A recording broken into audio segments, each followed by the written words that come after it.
আসসালামু আলাইকুম সুধী দর্শক, আজ লাউ ইলিশ বা ইলিশ লাউ করব, যে যেভাবে বলে আর কি। তো ইলিশ মাছ দিয়ে লাউটা রান্না করব। দেখতেই পাচ্ছেন কতটা লোভনীয় হয়েছে। এটা একটু ঝোল ঝোল হলেই ভালো হয়। আমি আবার ইলিশ মাছটা বেছেও দিয়েছি। ছোট ছোট দুটো ইলিশ নিয়েছি, আস্ত রেখেছি, কিছু মাথাটা রেখেছি আস্ত, আর দুটো পিস, আর বাকিগুলো সব বেছে দিয়েছি। অসম্ভব মজা হয়, একদম অল্প মশলায়, অল্প তেলে, অল্প ঝালে এই লাউ ইলিশটা হয়। আমি তো আমার মতো করেই করেছি, এভাবে আমি প্রায় করি। ইলিশের গন্ধে পুরো ঘর মৌ মৌ করছে। তা কথা না বাড়িয়ে চলুন আমরা মূল রান্নায় চলে যাই।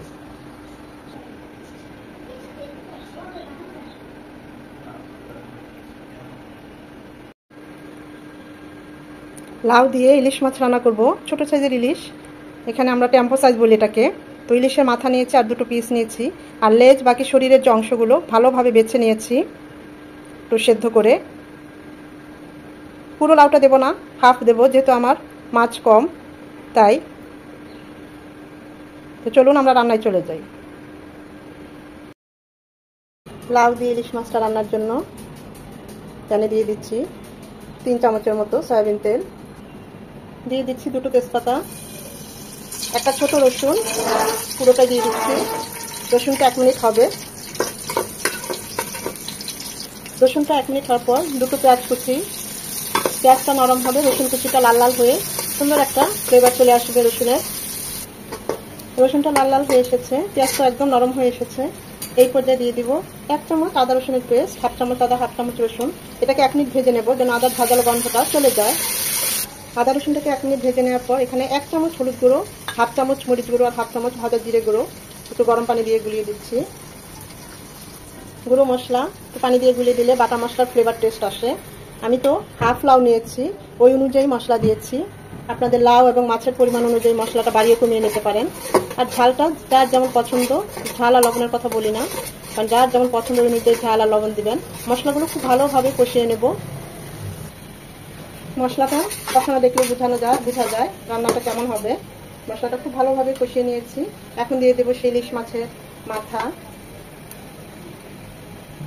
মাছ, আর এগুলো বেছে নিয়েছি, লেজ, আরও কিছু মাছ আমি বেছে নিয়েছি সেদ্ধ করে, একটু পানি দিয়ে সেদ্ধ করে। এখানে কোনো লবণ টবণ আর কিছুই দিই নাই, শুধু সেদ্ধ করে ভালোভাবে বেছে নিয়েছি যেন লাউয়ের ভিতরে ইলিশের টেস্ট এবং ফ্লেভার দুটোই ঢোকে। 2 থেকে 3 মিনিট এটাকে মশলার সাথে কষিয়ে নেব।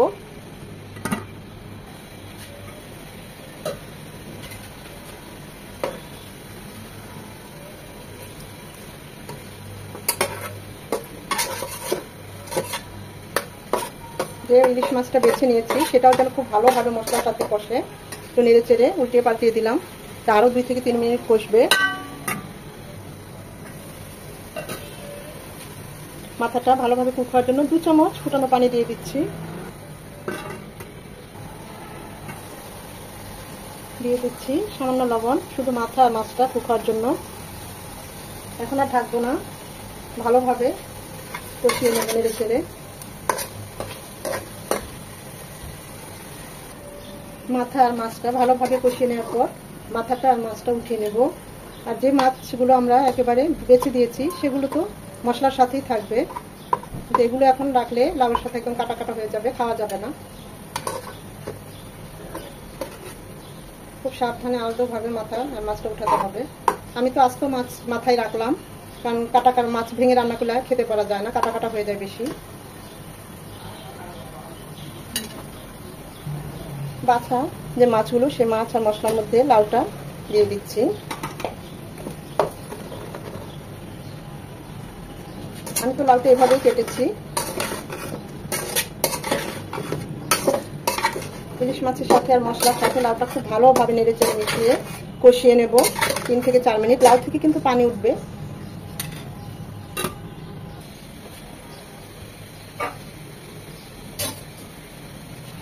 চার থেকে 5 মিনিট খুব ভালোভাবে লাউটাকে কষিয়ে নিয়েছি। আমি 2-3 বার আরও নেড়ে দিয়েছি যাতে কোনোভাবে নিচে লেগে না যায়, যেহেতু আমাদের ইলিশ মাছ আছে, নিচে লেগে যাওয়ার সম্ভাবনা আছে। লাউ থেকেও বেশ কিছুটা পানি ছাড়বে। এই পর্যায়ে দিয়ে দিব ফুটানো পানি। আমি এখানে 2 কাপ পানি দিচ্ছি। ঝোলটা যে যেমন রাখতে চান ওই অনুযায়ী পানিটা দিবেন। আমি একটু ঝোল ঝোল রাখবো তাই আমি 2 কাপ ফুটানো পানি দিলাম। আপনারা যদি আরেকটু কম রাখতে চান তাহলে আরেকটু কম পানি দিবেন, আবার আরেকটু বেশি রাখতে চাইলে আরেকটু বেশি দিবেন। এটা যার যার পছন্দ। আবার লাউ থেকেও আমার কিছুটা পানি ছাড়বে। ফুটে আসা পর্যন্ত বলক আনবো 2 থেকে 3 বার। 2 থেকে 3টা বলক নিয়ে এসেছে, কারণ আমরা যখন মাথা আর মাছটা দিব এরপর আর লাউটা নাড়বো না, তাই যাতে এটা মিনিমাম 60 থেকে 70% কুক হয়ে যায় ওই অনুযায়ী বলকটা নিয়ে নেব। এখন দিয়ে দিব যে মাথা আর মাছটা ভেজে রেখেছি সেগুলো।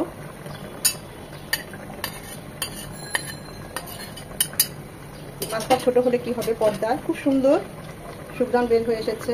দিয়ে দিচ্ছি একটা টমেটো লম্বা লম্বা করে কেটে।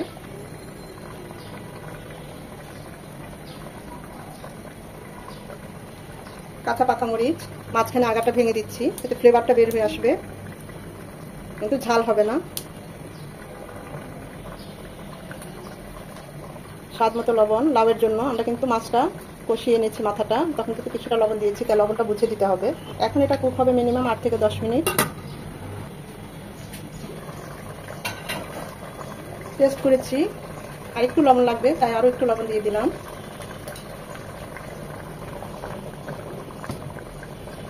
খুব সুন্দর একটা ইলিশ মাছের সুঘ্রাণ পাচ্ছি, একদম পদ্মার ইলিশ। যদিও মাছটা খুব ছোট, কিন্তু সত্যি পদ্মার ইলিশ। এটা আরো হবে 3 থেকে 4 মিনিট।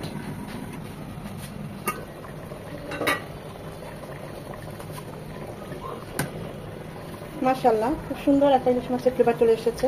এখন আর ঢাকবো না, আর 2-3 মিনিট এভাবে রেখে ঝোলটা আরেকটু টানিয়ে নেব। লাউ কিন্তু একদম সেদ্ধ হয়ে গিয়েছে, আপনাদের দেখাই, একদম গলে গিয়েছে। লাউটা একদম কচি, একদম সবুজ তরতাজা দেখে লাউটা কিনে এনেছি শুধুমাত্র ইলিশ মাছ দিয়ে খাবো বলে। সবশেষে ধনেপাতা কুচি দিয়ে নামিয়ে নেব। লাউ তরকারি ঝাল হয় না, তেল মশলা ঝাল সবই খুব কম যায়, আর একটু ঝোলঝোল হলেই ভালো লাগে, তাই আমি ঝোলঝোলটাই রেখেছি। তেল মশলা সবকিছু ঝাল কম দিয়েছি।